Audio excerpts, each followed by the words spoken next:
Avec le nombre sans cesse en évolution de la pandémie liée à la COVID-19, quelle méthode adopter? La vaccination est déjà présente, est déjà lancée au Togo, mais pourra-t-elle pallier à cette pandémie? Une efficacité assurée? Autant de questions que se posent les populations. À cela s'ajoute également la réticence de certains à la vaccination. Actuelle attitude adoptée Quelle aptitude adopter vis-à-vis de la vaccination? Voilà autant de sujets que nous allons aborder dans un instant. Chers auditeurs, bienvenue. Je suis Augustine Doumé. Vous l'avez certainement compris, la Covid est d'actualité et nous en parlons dans cette émission avec professeur Kolou Malewe, professeur agrégé en immunologie. Bonjour professeur et bienvenue. Bonjour Madame Augustine et bonjour à vos fidèles auditrices et fidèles auditeurs. La situation de la Covid à ce jour, comment se présente-t-elle? Alors, la Covid-19 est toujours en ascension dans notre pays. La journée d'hier, 14 mars 2021, nous avons enregistré 113 nouveaux cas, portant à 8183 le nombre total de cas confirmés. Et à ce jour, nous avons 6787 cas guéris et 1300 cas qui sont actifs. Malheureusement, nous déplorons 96 personnes décédées. Donc, vous voyez la vitesse avec laquelle les décès s'enchaînent. Tout ça est lié au fait qu'on a de plus en plus de nombre de cas confirmés. Par conséquent, de plus en plus de nombre de cas qui manifestent gravement la maladie et conséquence, beaucoup de décès aussi. Alors, donc, voilà, le nombre exagéré de cas graves fait aussi qu'actuellement, au niveau du CHR Lomé commune, surtout dans le Grand Lomé, la situation est plus critique dans le Grand Lomé. C'est pourquoi au CHR Lomé commune aujourd'hui, on est débordé par le nombre de cas à prendre en charge. Qu'est-ce qui explique aujourd'hui cette augmentation du nombre de cas positifs? Alors, il faut dire que vers la fin de l'année 2020, on avait imaginé, anticipé que les nouveaux cas, en tout cas la nouvelle vague qui était en cours en Europe n'épargnerait pas les pays africains dont le Togo.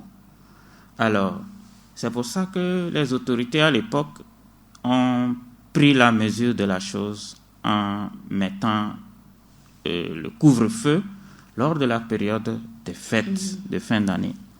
Ceci a peut-être aidé à réduire, mais au sortir des fêtes, nous avons constaté justement cette flambée-là. Et je pense que nous ne devons pas nous voiler la face pour dire que c'est encore les fêtes de fin d'année qui expliquent les nombres de cas que nous observons aujourd'hui. C'est un facteur, mais je pense que l'autre facteur non moins important à prendre en compte, c'est le relâchement au niveau des mesures barrières au sein de la population. C'est-à-dire que la population, on semble avoir l'impression qu'il y a soit un déni où les gens n'ont plus peur de la maladie. Il y a de cela 1 an déjà que la maladie est arrivée au Togo. Est-ce que on aurait imaginé atteindre ce nombre de cas et ce nombre de décès? Non, pas du tout. On ne pouvait pas imaginer ce nombre de cas. D'ailleurs, quand l'histoire a commencé en Chine, même les Américains, on a entendu des Européens, des Américains dire le virus chinois. On qualifiait le virus de chinois, c'est-à-dire que c'est une affaire de Chinois. Après, les Européens, les Américains ont fait plus de frais que les Chinois. Aujourd'hui, à l'époque, quand ça se passait aussi en Europe, nous, Africains, on disait que c'est une maladie de blancs et que ça ne pouvait pas toucher les Noirs. Mais nous, en tant que scientifiques, nous savions que le virus n'a pas de barrière de race. Le virus, il a une barrière d'espèce. C'est-à-dire que le virus du chien, quand il infecte le chat, c'est une anomalie. C'est un peu ça qu'on connaît pour les virus. Mais pour l'espèce humaine, un virus qui attaque un sujet de race jaune, il peut attaquer un sujet de race blanche comme de race noire. La preuve, c'est que dans les pays européens, il y a des Noirs qui y vivent et qui ont contracté la maladie. Donc, nous, on ne pouvait pas s'imaginer, certes, qu'on va avoir autant de cas depuis en un an, mais malheureusement, nous y sommes. Et je pense que si on n'avait pas pris la mesure de la chose en prenant des mesures drastiques, quelquefois à contre-cœur, on n'en serait pas là. On serait à des cas encore plus alarmants. C'est vrai, on parle de cas encore plus alarmants. On a plusieurs exemples, plusieurs pays frontaliers qui en comptent.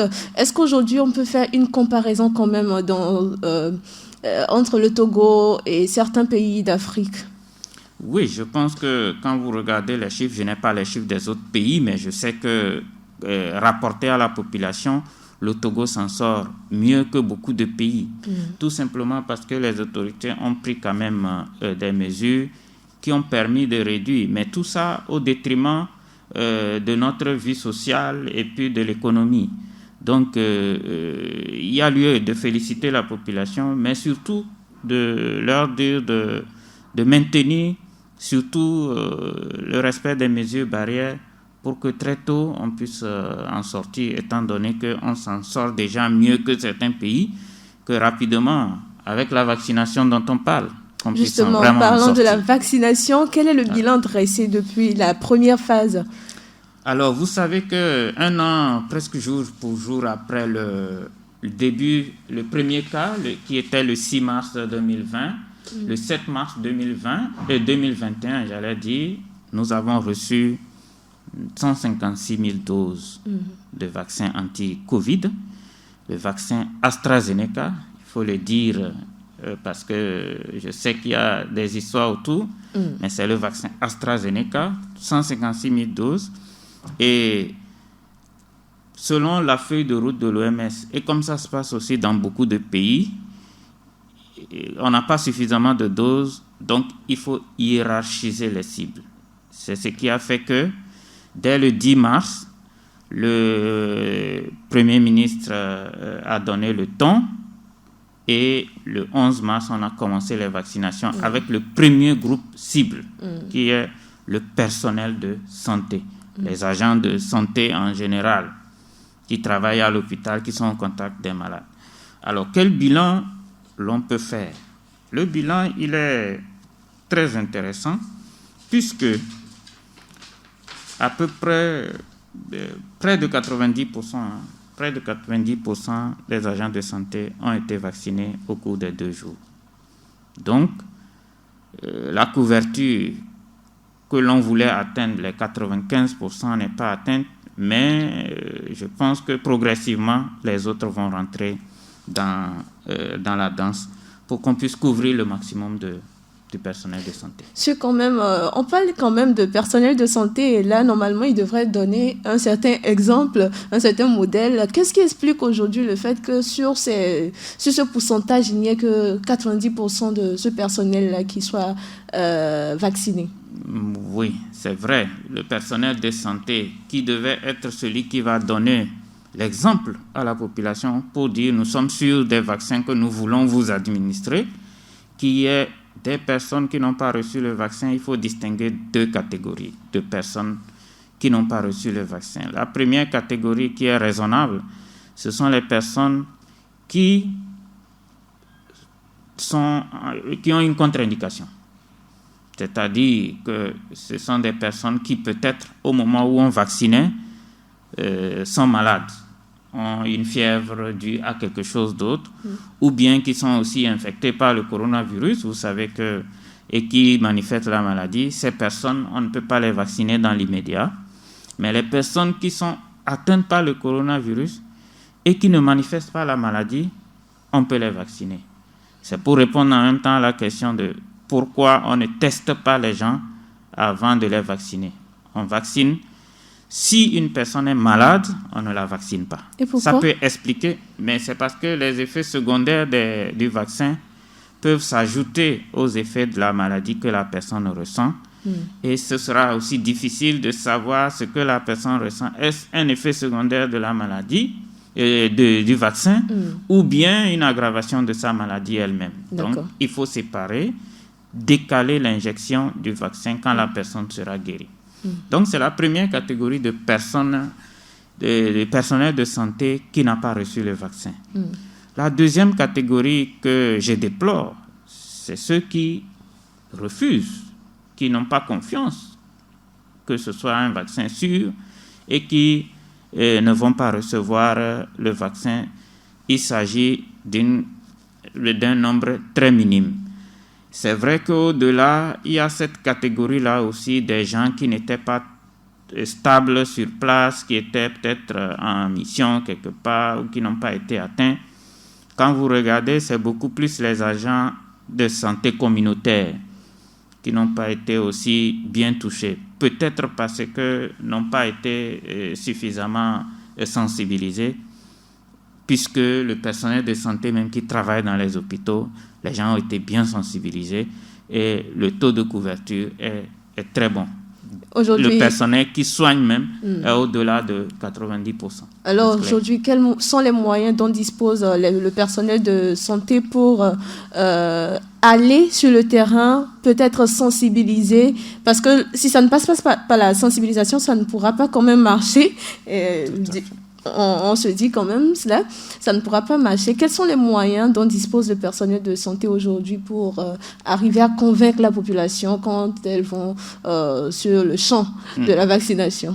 Oui, je pense que ce n'est surtout pas le personnel de santé, c'est justement vous. C'est ce que vous êtes en train de faire.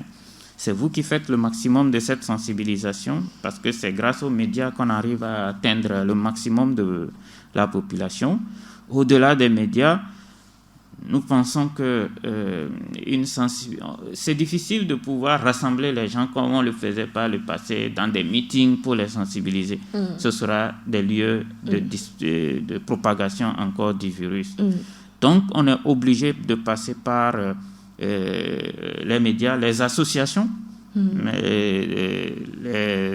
la société civile, les élus communautaires, les CDQ, là, comme on les appelle, les comités de développement des quartiers, tout ça. Donc, toutes les personnes qui pourraient toucher au plus profond la population vont être mises en contribution pour que, lorsqu'on va passer à la phase de vaccination de la population générale, que l'on puisse atteindre la plus grande cible. D'accord. Alors, il est également répertorié des cas légers d'effets secondaires. Comment se manifeste cet effet? Alors, les effets secondaires du vaccin étaient attendus. Il y a des effets secondaires qu'on connaît qui vont survenir quoi qu'on fasse. Et pour vous choquer un peu, moi, en tant qu'immunologiste, je m'attends à ce qu'il y ait des effets secondaires. C'est ce qui me rassure. Ça me rassure que le vaccin, il fonctionne. Parce que s'il n'y a pas d'effet secondaire du tout, je vais me demander, mais est-ce que ce vaccin-là est en train de faire quelque chose dans l'organisme des personnes vaccinées? Puisque le vaccin consiste à injecter un bout du microbe pour donner l'impression à l'organisme que c'est le microbe lui-même qui est là. Et en ce moment, il réagit, il fabrique les anticorps, il fabrique les soldats qui vont nous défendre contre le vrai virus. Donc, dans tout ce processus de lutte contre le vaccin qu'on lui a donné, l'organisme va lutter contre le vaccin qu'on lui a injecté, on va ressentir qu'il y a quelque chose qui se passe. Et les effets qu'on va ressentir sont connus. C'est les mêmes que les effets que nous ressentons quand on reçoit les vaccins contre l'hépatite B, contre la poliomyélite, le tétanos et autres. Ce n'est rien d'autre. Ce n'est pas des effets secondaires nouveaux.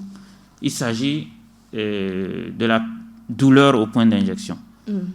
On vous pique, c'est une aiguille. On ressent au niveau du point piqué que ça fait un peu mal. Ça va perdurer 24-48 heures et puis c'est tout. Et puis c'est une douleur qui n'a même pas besoin de médicaments. On a à côté des maux de tête. Ça arrive, de la fièvre, une fatigue, c'est tout à fait normal. Et ces effets-là, on les attend, certains auront des nausées, on les attend pour une durée de 24-48 heures, maximum 72 heures, et c'est terminé. On pourra prendre peut-être un petit bout de paracétamol pour calmer un peu la fièvre ou les maux de tête ou les douleurs, la fatigue, et rien de plus. En d'autres termes, les effets secondaires qu'on attend du vaccin AstraZeneca sont complètement normaux? Tout à fait normaux et surtout mineurs. Les effets secondaires graves pourraient arriver et en ce moment, il est prévu une prise en charge hospitalière au niveau de chaque région, de chaque district. Et il est conseillé de faire remonter l'information, de signaler les effets secondaires que l'on ressent pour que l'on puisse les rassembler pour voir est-ce que ça correspond à ce que le fabricant a mis dans la notice du vaccin. Si ça ne correspond pas, on va aller voir est-ce que dans d'autres pays ça a été rapporté aussi ces effets secondaires. C'est comme ça qu'on va pouvoir corriger, dire qu'il y a des effets secondaires nouveaux. C'est d'ailleurs ce qui a amené les polémiques sur les histoires qui ont amené à ce qu'on suspende la vaccination dans certains pays avec le vaccin AstraZeneca. Alors, est-ce que ces effets secondaires pourraient engendrer d'autres troubles chez les populations? Alors, les effets secondaires légers dont j'ai parlé passent sans problème. Par contre, si une personne fait un effet secondaire grave, ce sera jugé par les médecins et il sera pris en charge par le CHU. Le CHU. Bon, il n'y a pas que dans tous les districts, les hôpitaux de district s'en chargent. Alors, l'autre effet secondaire inattendu, mais qui est rare, mais il paraît qu'il est un peu plus fréquent selon ce que l'on rapporte au niveau de l'Agence européenne des médicaments, c'est les allergies. Qu'une personne fasse l'allergie, ce n'est pas prévisible. Mais il y a aussi des médicaments pour gérer ces effets-là. Au cas où ces effets arriveraient et que ça occasionne vraiment quelque chose de grave, quelles sont ces dispositions que vous pensez qu'on devrait prendre, que le Togo devrait prendre? Parce que dans d'autres pays, on a carrément arrêté la vaccination. Aujourd'hui, lorsque ces effets arriveraient, quelles sont les dispositions que le gouvernement ou l'État togolais devrait prendre? Déjà, c'est des dispositions qui sont prises en amont, avant même qu'on aille vacciner. C'est de mettre sur pied au niveau des hôpitaux tout le nécessaire pour prendre en charge ces patients, pour les soigner jusqu'à guérison, sans qu'ils n'aient besoin de débourser des moyens de leur poche pour se soigner. Et au-delà même de ces effets secondaires, ce qui est important à retenir pour les effets secondaires, on sait qu'il y en aura, mais on juge de ce qu'on gagne, c'est-à-dire la balance bénéfice-risque. En vaccinant, qu'est-ce qu'on gagne comparativement à si on ne vaccine pas? Vous voyez, depuis un an, on a 96 décès liés au coronavirus, sans oublier les gens qui ont peut-être gardé des séquelles, l'économie qui a pris un coup. Maintenant, si on vaccine et qu'on est protégé, comparativement aux effets secondaires mineurs qu'on peut observer, qu'on va observer, je pense qu'on peut choisir donc de vacciner, c'est ce qu'on fait en ce moment, malgré les effets secondaires. D'accord, mais en attendant, est-ce que lorsque ce vaccin, est-ce qu'on pourra quand même envisager arrêter le vaccin AstraZeneca? Ou c'est le summum du vaccin qu'on peut avoir au Togo? Ou est-ce qu'il y a un rapport à faire entre la vaccination et les sous? Alors, il faut dire que arrêter la vaccination avec AstraZeneca, ça veut dire quoi? Aller prendre peut-être le vaccin Pfizer et Moderna. Est-ce que c'est envisageable? Je ne vois pas la raison qui pourrait amener à faire ça à ce stade, parce que les personnes qui ont reçu les vaccins Moderna et AstraZeneca aussi ont développé aussi les mêmes effets que AstraZeneca. D'accord. Cette affaire qui fait polémique depuis la semaine passée, où on parle de l'hypercoagulation du sang, C'est-à-dire que les personnes qu'on a vaccinées, il y a du sang qui se coagule exagérément dans leur organisme. C'est une maladie qui existait avant. Ce n'est pas... la vaccination ne devrait pas empêcher une personne qui est à risque de faire une maladie de coagulation, de le faire après la vaccination. Ça veut dire tout simplement que ce n'est pas parce qu'on a été vacciné que quand on est... on se jette du 10e étage et qu'on meurt, on va dire que c'est le vaccin qui a provoqué cette mort. C'est pour dire que il faut faire la part des choses, faire une étude d'imputabilité pour voir est-ce qu'il y a une relation de cause à effet entre le vaccin et la maladie observée. Et les enquêtes sont en cours. Il y en a qui disent déjà au niveau européen que ce n'est pas lié.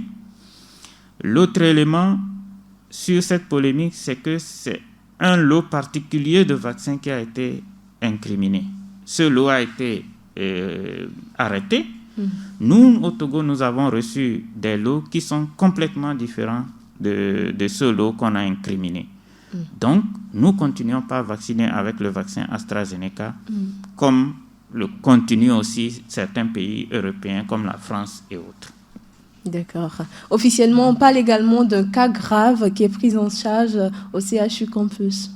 Oui, si au CHU Campus, je n'ai pas encore, mais il y a eu un cas grave, je pense, dans la région de la Kara, où je ne me souviens plus très bien, qui a été pris en charge et qui est même déjà sorti de l'hôpital. Donc, il ne faut pas non plus, pour un cas grave sur 30 000 personnes vaccinées, penser qu'il faut arrêter la vaccination, alors que sur 8 000 personnes qui ont contracté le coronavirus, 96 sont morts.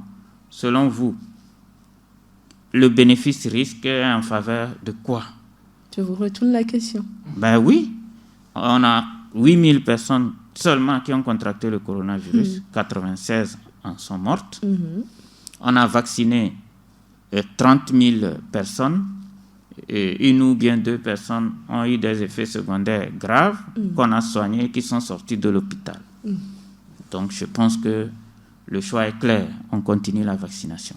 On continue la vaccination. Chers auditeurs, je rappelle que vous êtes dans votre émission spéciale Covid. Nous parlons de ces méthodes prises par le gouvernement, tout ce qui est mis en place par le gouvernement pour arriver à pallier à cette pandémie du coronavirus au Togo. Et nous sommes avec le professeur Kolou Malewe, professeur agrégé en immunologie. Alors, professeur, nous continuons cette émission. Ne pensez-vous pas que la sensibilisation doit également passer par le personnel de santé, parce qu'aujourd'hui, on a ces informations que le personnel de santé même ne maîtrise pas effectivement cette vaccination?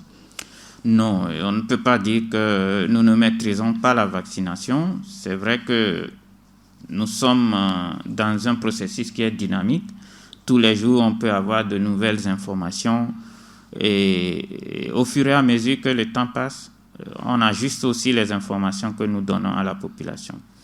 Et c'est pour dire que lorsque nous avons, par exemple, de nouveaux effets secondaires qui sont signalés, comme ce qui est signalé pour les thromboses, c'est-à-dire l'hypercoagulation du sang, ça nous permet, nous, au niveau du personnel de santé qui vaccine, d'être encore plus vigilants et d'aller aussi chercher chez les personnes qui ont été vaccinées, est-ce qu'il y aurait de ces éventuels effets?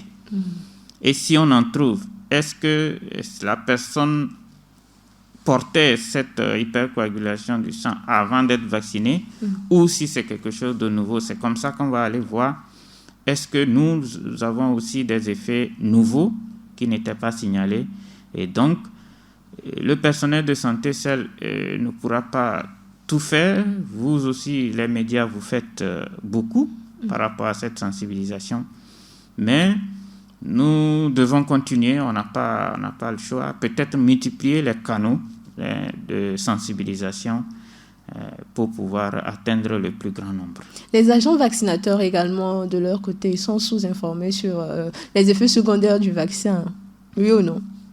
Je ne peux pas dire, puisqu'ils ont reçu une formation.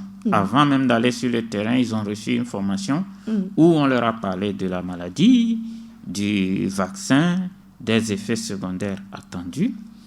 Donc, ils sont à même quand même de donner l'information aux personnes qu'ils vaccinent.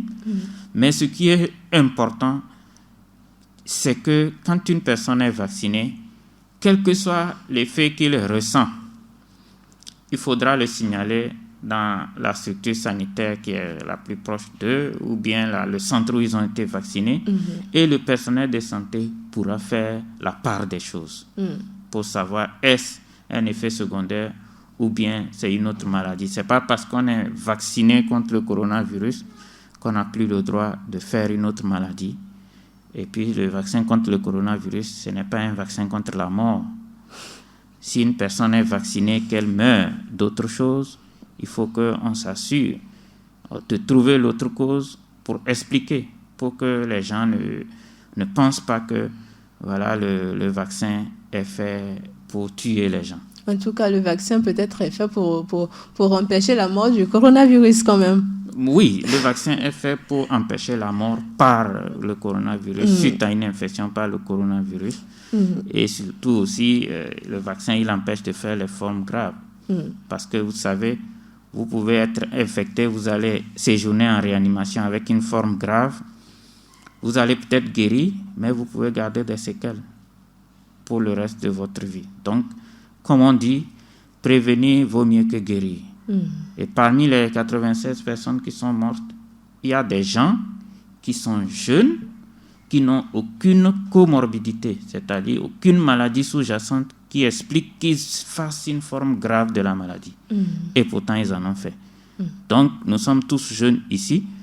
Il ne faut pas penser que parce que nous sommes jeunes, quelle que soit la situation, moi je prends le Covid, je vais guérir. C'est imprévisible. Donc, il faut se protéger. Alors, en cas d'effet secondaire, quelle attitude avoir? Existe-t-il une cellule de veille qui contrôle les éventuels cas d'effets secondaires? Oui, tout à fait. Il y a un comité national de pharmacovigilance. C'est comme ça que ça s'appelle, la pharmacovigilance. Sinon, on peut même appeler ça le comité national de vaccinovigilance dans notre situation actuelle. Leur objectif, c'est de recueillir tous les effets secondaires, de les analyser et de faire l'étude d'imputabilité. Il y a un comité au niveau national, mais au niveau de chaque district et formation sanitaire, il y a ce qu'on appelle des points focaux qui sont chargés de recueillir les informations. N'importe quel agent de santé peut recevoir les plaintes, mais les agents de santé savent qu'ils doivent rapporter ça au point focal pour que l'information puisse remonter. Donc, le système est bien huilé. Il y a des fiches pour faire les notifications. Et donc, j'exhorte les personnes qui ont des effets secondaires à les signaler pour que ça soit pris en compte. Vous rassurez quand même la population de l'innocuité du vaccin? Tout à fait. Je rassure la population sur la base des études qui ont été faites, des études cliniques qui ont été faites avant la mise sur le marché du vaccin, que les effets secondaires sont là, mais ce sont des effets secondaires qui ne font pas plus de mal que le coronavirus lui-même. Par conséquent, c'est un petit mal pour faire un grand bien, le vaccin. Voilà. Quelle sera donc la seconde phase de cette campagne?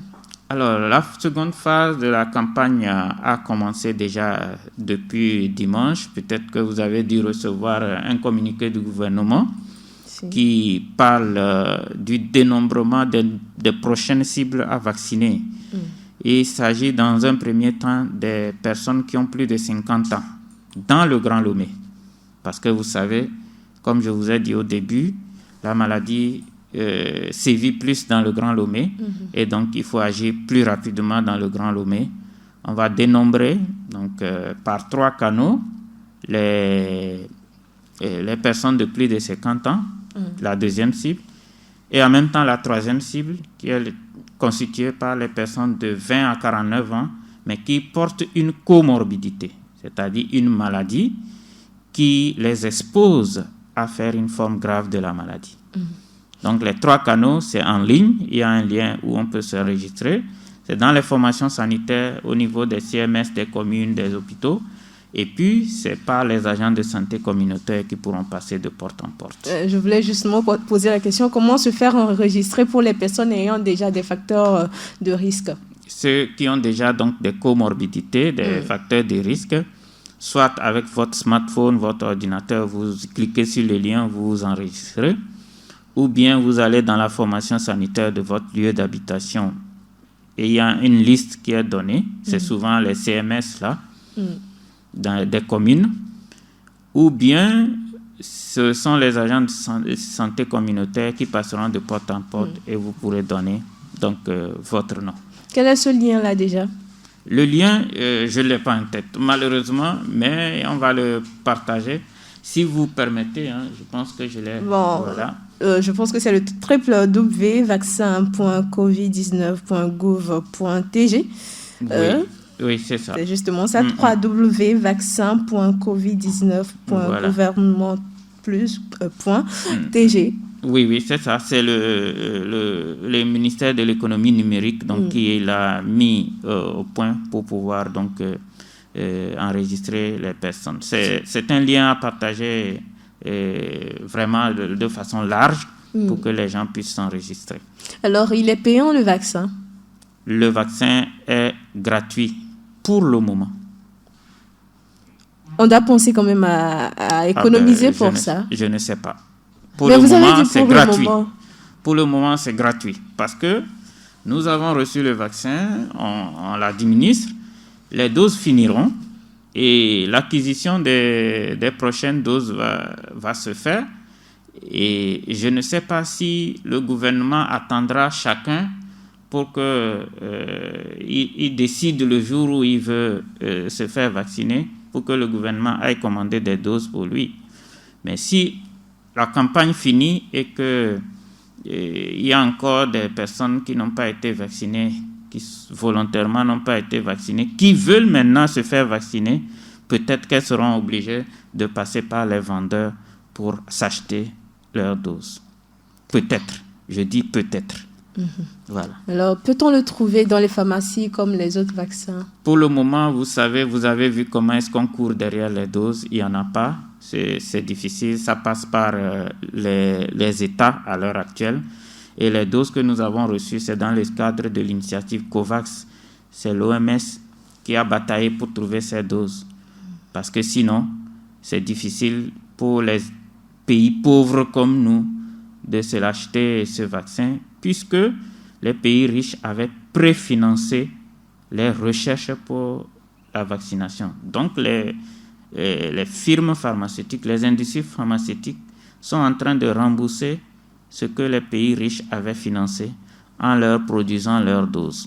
Donc, l'OMS a dû faire un forcing pour pouvoir avoir un certain nombre de doses pour essayer de rendre la chose un peu équitable à travers le monde. D'accord. En tant qu'immunologiste, quelle assurance le Togo dispose dans cette lutte contre la COVID-19 avec le vaccin AstraZeneca? Vous savez, notre meilleure garantie dans cette vaccination, c'est l'OMS, puisque c'est une initiative globale. Et l'OMS, c'est vous aussi, c'est nous. C'est un ensemble d'experts qui ont eu le temps d'étudier les processus de fabrication, étudier les résultats des publications sur les recherches qui ont été faites.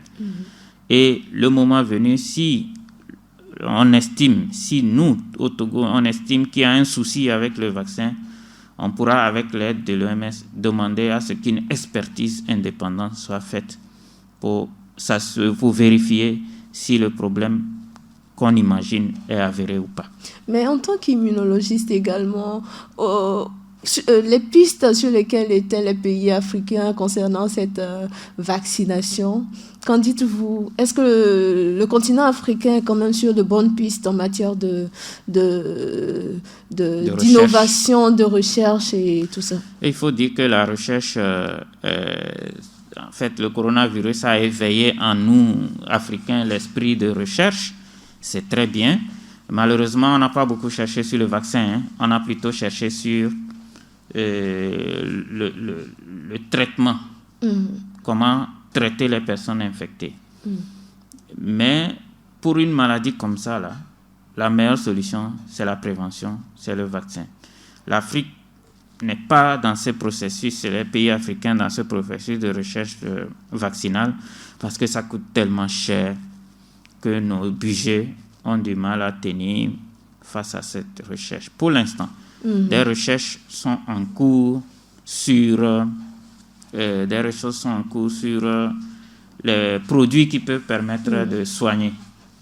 Même au Togo, on a aussi des recherches qui sont aussi en cours. Mais la recherche, ça coûte de l'argent, ça coûte du temps. Il faut être patient pour qu'on ait les Mais êtes-vous quand même optimiste par rapport à ça? Je suis optimiste puisque ce qu'on va trouver contre le coronavirus pourra, même si le coronavirus est fini, pourra être utilisé aussi dans d'autres maladies. Et je suis optimiste, la recherche, ça donnera toujours quelque chose. D'accord. À quelle étape on se trouve aujourd'hui dans le processus de vaccination?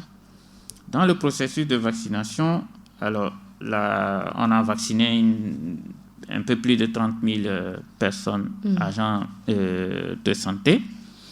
L'objectif final, c'est de vacciner au moins 60% de la population. C'est ce qu'on appelle l'immunité collective. Quand 60% de la population est vaccinée, on est sûr que la circulation du virus sera drastiquement réduite. On peut même assister à la disparition du virus.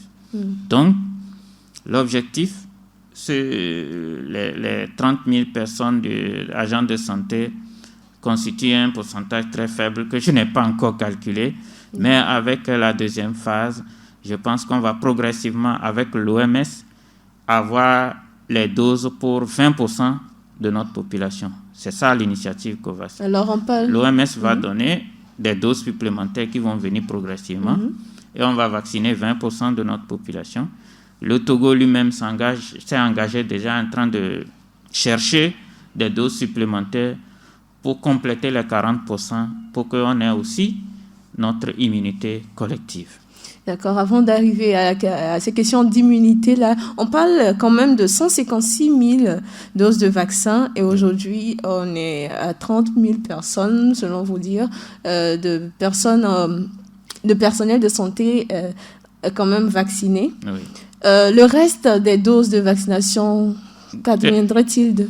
Le reste des doses, c'est ce que nous allons utiliser à partir de maintenant pour vacciner les personnes de plus de 50 ans.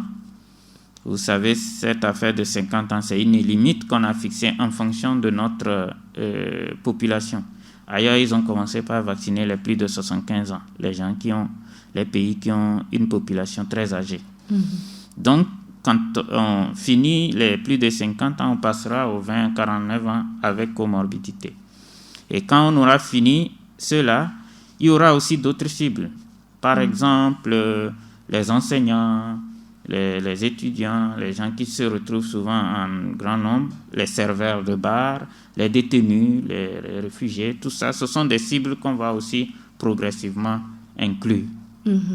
Les Togolais ont-ils une forte immunité selon vous? Oh, ça n'a pas... l'immunité, ce n'est pas une affaire de pays. Hein. Ce n'est pas une affaire de pays, c'est une susceptibilité individuelle. C'est ce qui explique que je vous dis qu'il y a des gens qui n'ont aucune comorbidité, mais qui vont faire une forme grave et même mourir. C'est parce que la façon dont notre organisme va réagir est très différente en fonction de notre constitution, parfois même génétique.